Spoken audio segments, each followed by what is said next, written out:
যে ঘটনাটি ঘটে গেছে, পুরনো ঢাকায় যে ঘটনাটি ঘটে গেছে, যে ছেলেটি মারা গেছে বরঞ্চ তার সাথে হয়তো যুবদলের সম্পর্ক আছে, কিন্তু যে খুন করছে বা যে হত্যা করছে তাকে তো অন্য জায়গা থেকে, আমরা যেটা খবর পেয়েছি, অন্য জায়গা থেকে নিয়ে আসা হয়েছে।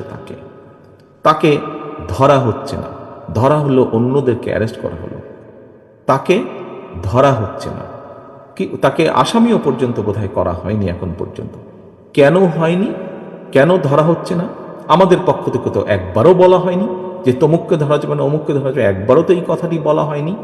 আমরা বরাবর বলে দিচ্ছি, একটু আগে যেটি আপনাদের সামনে বলেছি, বরাবর আমরা বলেছি অন্যায়কারী আইনের দৃষ্টিতে তার বিচার হবে, দলের সাথে তার কি সম্পর্ক কিচ্ছু যায় আসে না, তাকে দল কোনো রকম প্রশ্রয় দিবে না। কেউ যদি কোনো অন্যায় করে থাকে, তাহলে প্রশাসন ধরছে না কেন তাকে?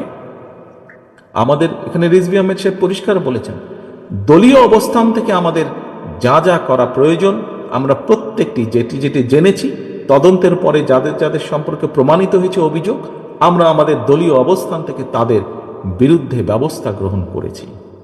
আইন শৃঙ্খলা বাহিনী কেন তাহলে বসে আছে? আইন শৃঙ্খলা বাহিনীকে চালায় কে? বিএনপি তো চালায় না, চালাচ্ছে তো সরকার। তাহলে সরকার কেন ব্যবস্থা নিচ্ছে না তাদের বিরুদ্ধে? সেটি দলেরই হোক বা সেটি অন্য কোনো লোকই হোক, কেন ব্যবস্থা নিচ্ছে না?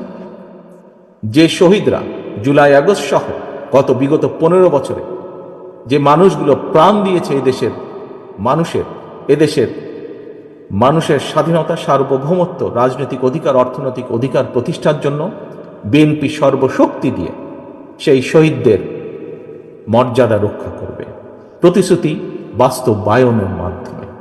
আমি আপনাদের সকলকে আহ্বান করব, আসুন আমাদের সকলকে চোখ কান খোলা রাখতে হবে।